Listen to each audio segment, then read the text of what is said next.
My name is Ewa Chomicka, and originally I'm from the POLIN Museum of the History of Polish Jews in Warsaw, Poland.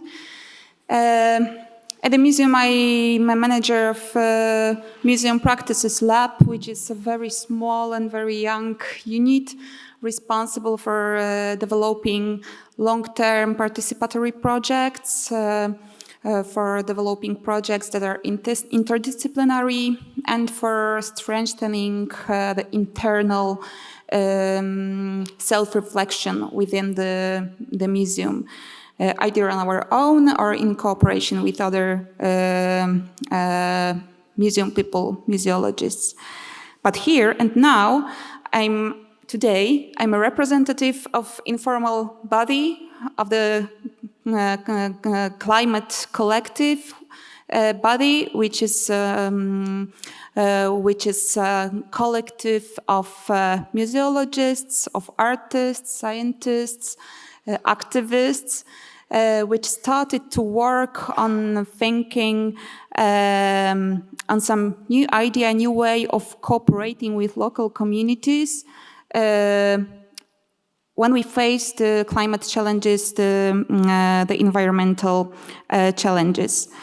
The Climate Collective discusses also barriers, what kind of barriers are encountered by those who want to initiate some work for the environment, what kind of challenges, what kind of barriers. And also we discussed some suggestions for the Museums for Climate Manifesto, which we have an opportunity to propose you or to show you, to share with you tomorrow evening. And day after tomorrow, we will have a chance to work together on this manifesto and maybe to try to implement it in our museums. As you can see, I have no slides, and it's because I want to raise a very, very basic questions here during my presentation, which probably can be helpful for you if you are beginners in this topic, how to become a green museum, how to become an agent of green revolution. This is a challenge that me and my museum, for example, face. As all of us know, we have 11 years to stop a climate catastrophe, and if we don't make it, dramatic changes will accelerate, bringing a wave of extreme weather phenomena. Unfortunately, we'll see them not only on TV screen, but we'll feel it on our own skin. These phenomena aren't something that we haven't met before. Droughts, fires, hurricanes, heat, floods.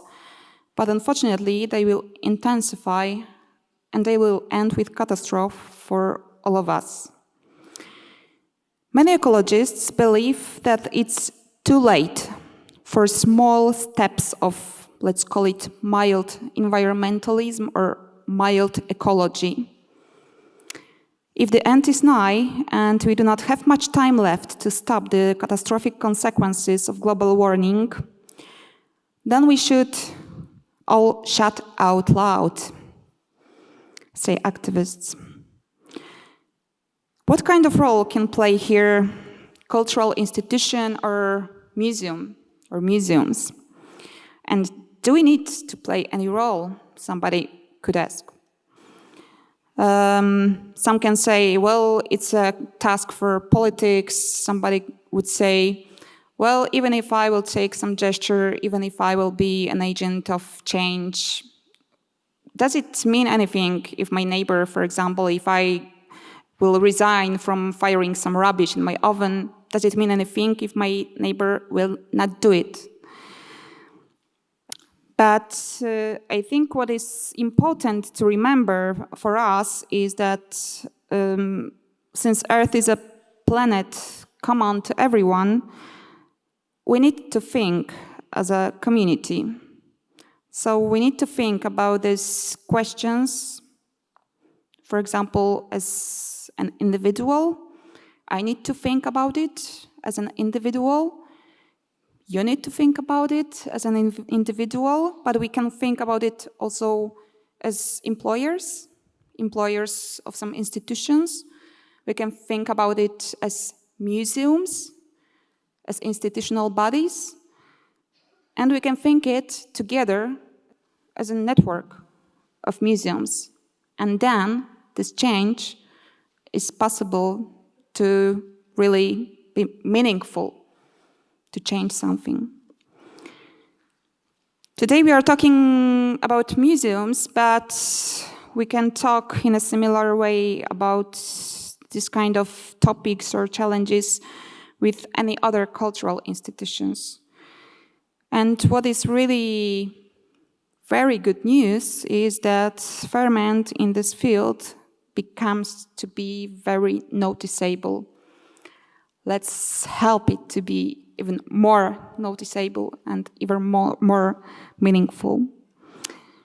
During my talk, I would like to present a few pro-ecological solutions which museums may implement in order to become more eco-friendly.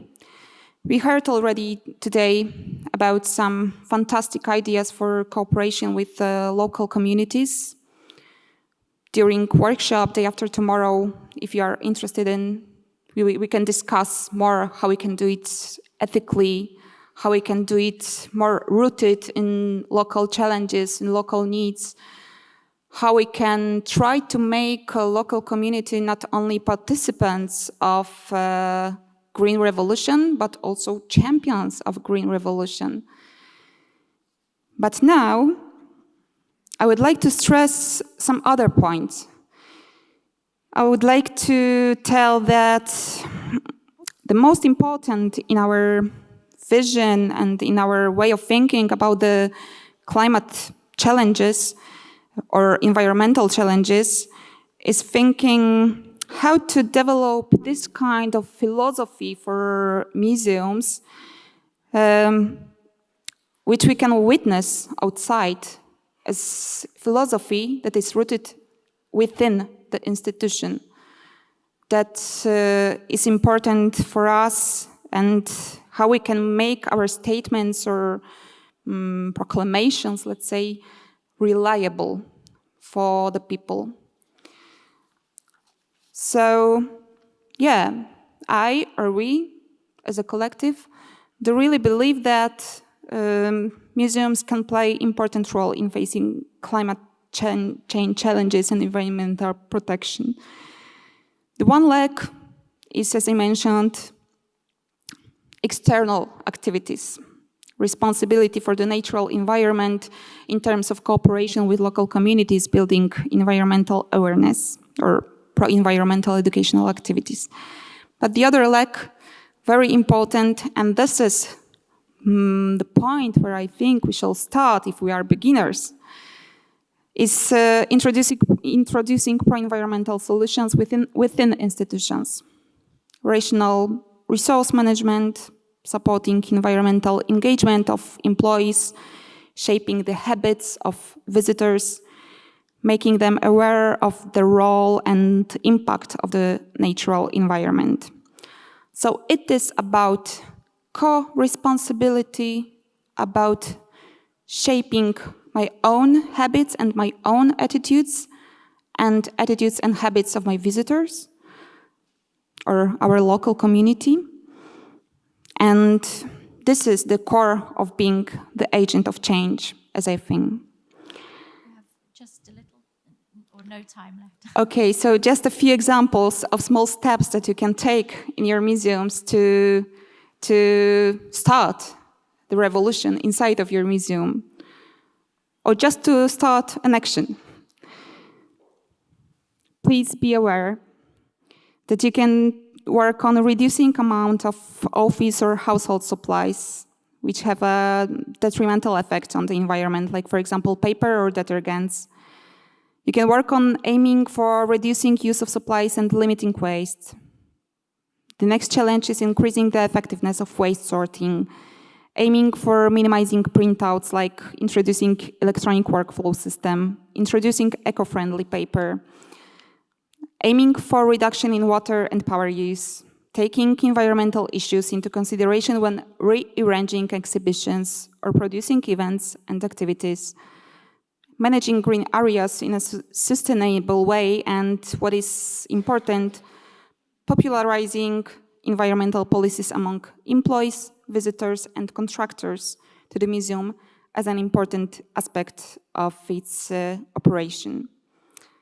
Remember, Green Revolution needs your museum, and Green Museum needs your personal engagement. Thank you.